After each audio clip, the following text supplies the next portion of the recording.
title of today's message is The Phases of Matter. Solid, liquid, and gas are the three main phases of matter. There's a fourth called plasma that we're not going to get into today. We're going to stick to the main three that everyone's familiar with, solid, liquid, and gas. And it turns out that these phases of matter are very much like, or can be compared to, the individual personality and the maturity of the individual personality. So we're going to start with the first one, which is the solid. And solids have a definite shape and definite volume. Now that's the thing about a solid. A solid will not take the shape of a container. It will not take the shape of anything that you place it into. If you have a little block, and you put it into that vase right there, the block still has the exact same shape. It's not going to change its shape to fit the shape of whatever you put it into. Another thing about a solid is that it cannot change its dimensions. It can't change the way its mass is spread out. It can't change its volume. It can't change any of those things. And it can't change its form or its dimensions without being broken or otherwise melted or something causing it to move out of its form. Particularly broken, because when you melt it, then it's not really a solid anymore, and then it becomes liquid. So a solid cannot change form without first being broken. And if you look at the type of individual spirit that would be a person who is stubborn, would be a person who is set in their ways, it would be a person that is not willing, if you will, to change themselves for another cause. They are set in their ways in a sense. Also, a solid cannot increase indefinitely, which we'll talk about that later because that will be very important. But for our first scripture, I want us to go to Yana because we're going to look at someone who has this solid spirit, or who had the solid spirit at first. And we're going to be looking at how it's characterized within the human person. So Yana chapter 1, verses 1 and 2. So it says here, "Rise up and go to Nineveh, that great city, and preach against it, for their wickedness has come up before me." And we know what Yana does here. It says in verse 3, he rose up to flee to Tarshish. So he says, well, Yahweh wants me to go do that. That's Yahweh's container. I'm not doing that. You've heard of putting the square peg in a round hole thing and how they're roughly the same area, how it doesn't work. Same thing happening here. Yana's saying, that's Yahweh's plan, but I don't like it. It's not my plan. I'm not going to do it. I'm going to go somewhere else. Now, we know from the story that eventually he ended up going to Nineveh. But what had to happen for his shape to change? He had to be broken. He had to be put in the belly of a whale. He had to smell fishy. He had to be thrown up. And then, after that, and before all that, there were storms that came, and he got tossed off the ship and all this stuff. So bad things had to happen to Yana, or Jonah, to get him to do what Yahweh said. That's the change in shape. The only way you're going to change that solid is to break it. Now, if it wasn't a solid, if he was a liquid, that wouldn't have had to be the case. Let's look at another solid. And as we're going through this, sort of think about ourselves.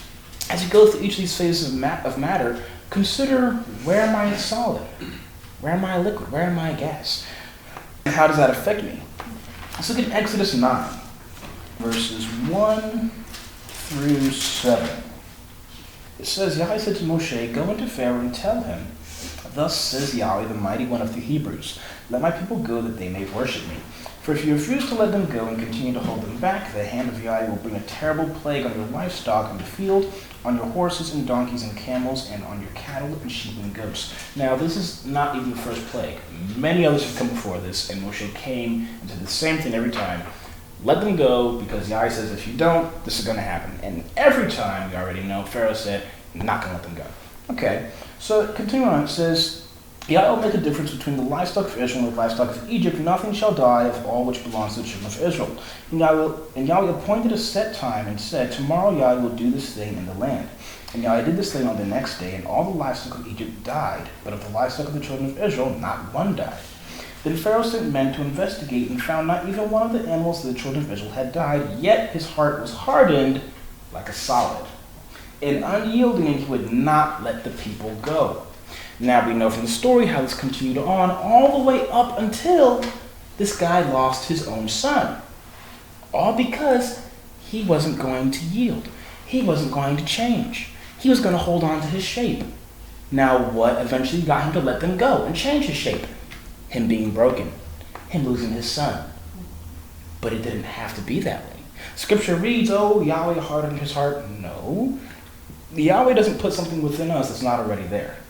It's not the way it works. When a spirit comes around, it can only affect the people that are already open to that thing. That's the only way it's going to work.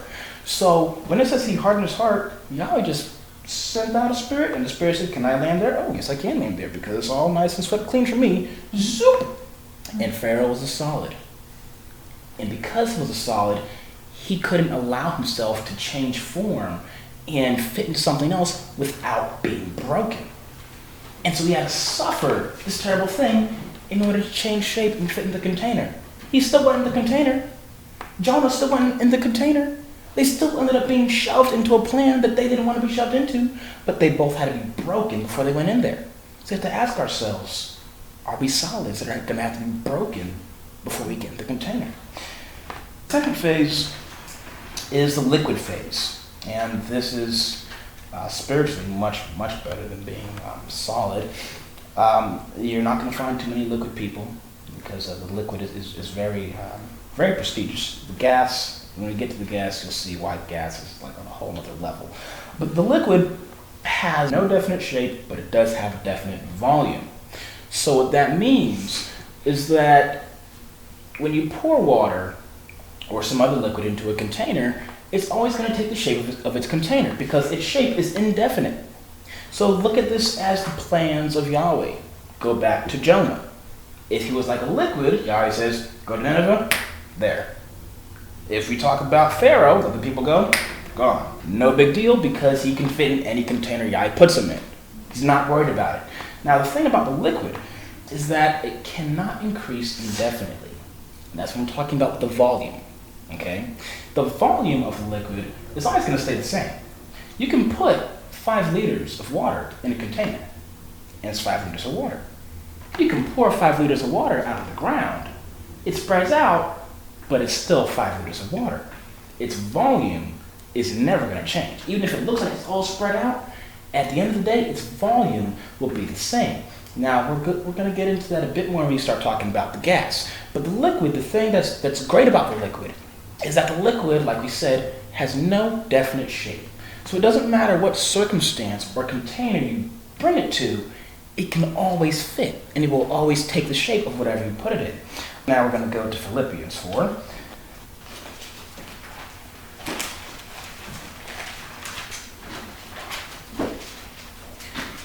Philippians 4, and we're going to read verses 11 and 12. It says, in verse 11, not that I speak in regard to want, for I have learned in whatever state I am in to be content. The water doesn't care what container you put it in.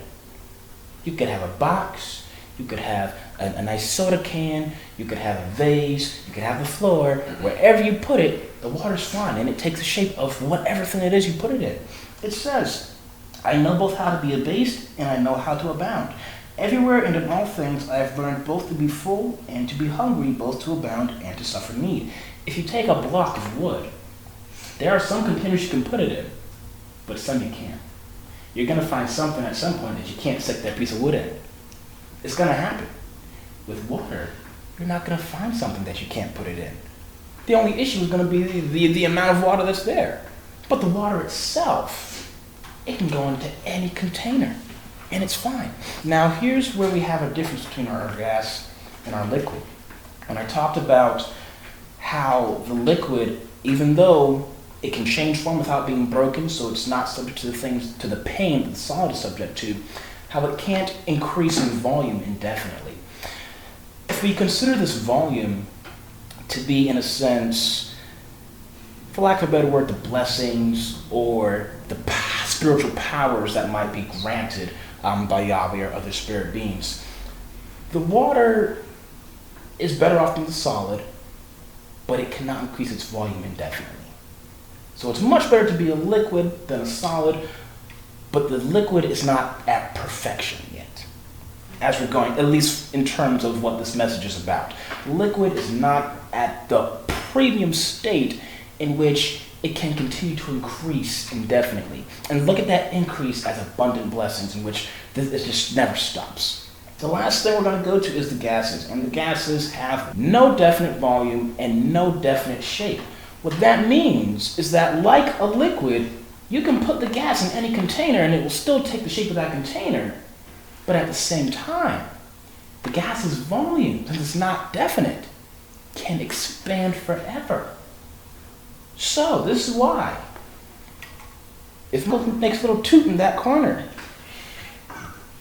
eventually those particles get over here, whether I smell them or not. Now it's likely that I won't smell them because the concentration in the hands is all concentrated. As it comes out, the particles spread further and further from each other. So by the time they reach me, I'm over here breathing them in, and I might never smell them. But they're still here. And they spread throughout the room. They spread throughout the house. You open the door, they spread throughout the entire planet. And everyone's breathing in flatulence. And they don't have a clue. Gas particles, or gases, can expand in volume indefinitely. That means there's no limit to the volume a gas can have. The only thing that can limit the volume of a gas is the container that it's in. Think about that spiritually. If the container is Yahweh's plan, and you're a gas, that means the only thing that can limit you is Yahweh's plan. That's what it means. If the container is Yahweh's plan and you're a solid, you just better hope that you fit in that. Otherwise, if you don't, you gotta be broken to fit in it. If you're liquid, you might fit in it just fine, but you might not be living up to the full potential of that plan. Because I could put liquid in that vase and it can only be half full. And unless I put more water, it'll never fill up. But if I put a gas in there and put a top on it, that gas, no matter how little it started off as, it will expand and fill the entire thing. The entire thing. Boundless blessings of Yahweh. That's what that gas is about. That gas is about being the type of being the type of person that is only limited by the plan of Yahweh. That is only limited by what Yahweh has in store for you. That's why the gas is that ideal thing. It's great to be a liquid. That means Yahweh says this, you're good, he's that, you're good. Every plan of Yahweh, you're good. But you still might not be living up to the full potential. If you're a gas, you're good in all those positions, and you're going to be at your fullest in every last one of them. That's the difference. Let's go to Philippians 2. When I bring the scripture to show the only being or person that I can think of that would have been definitely a gas, at least in this context. Philippians 2, verses 6 and 7 says in verse 6, this is talking about the Messiah. And verse 6 is really the most important part. Who being in the form of Yahweh, did not think it was something to be seized upon, to be equal with Yahweh. Think about the power that individual had to be equal with Yahweh. That has to be a gas. It can expand indefinitely. Those blessings are indefinite. He could do whatever he wanted to do. That's indefinite volume. That's what that is. Imagine to be a being that is so powerful that you could say, without a shadow of a doubt, that you're equals of the creator of the universe. That's indefinite volume. That's what the gas is about. If you can become a liquid, you can make it into Yahweh's kingdom. Because you're a liquid, you fit in any of Yahweh's plans. And that's great. If you're a solid, you've got some work to do. I've got some work to do. Because I can tell you one thing.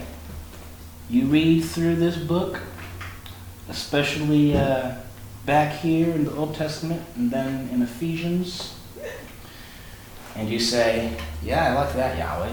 I'll fit in that container. And I'll fit in that container, Yahweh. What's that container, Yahweh? I'm not getting in that one. Nope, you can't get me in it. And they always try to squeeze us in. I'm like, nope, hold on to the sides of the rim. Like, nope, you're not getting me in that container, Yahweh. The solid. And what has to happen to the solid? It has to be broken to fit in the container. Because Yahweh's going to stick you in there anyway. I have one last scripture in Isaiah. Isaiah chapter 2.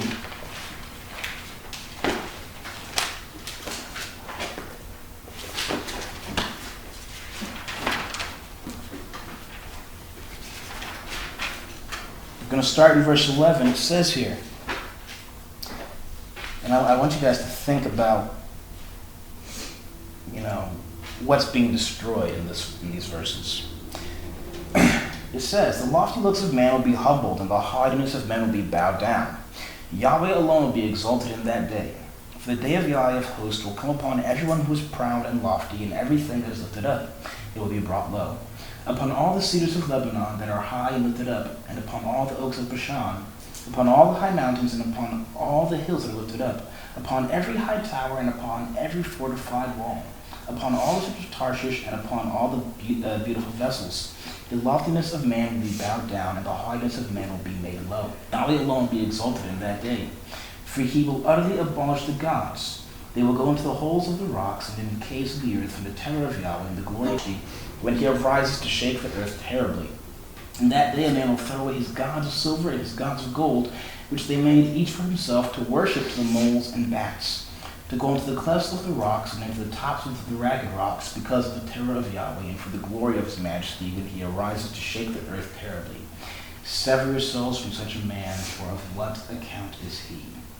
Now, what do we notice throughout all of those verses? Everything that gets destroyed is what? They're all proud.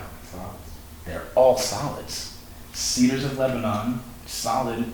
Oaks of Bashan, solid. High mountains, solid. Every high tower, solid. Ships of Tarshish, that has to be solid. It's all solids. It's all the solid things that have to be broken. All those things have to be broken in order to fit Yahweh's plan. But if you can become like a liquid, then you don't have to be broken to fit Yahweh's plan. And if you go so far as to become a gas, then you will fulfill everything that Yahweh has in store for you in any plan that he has. And that's why I said.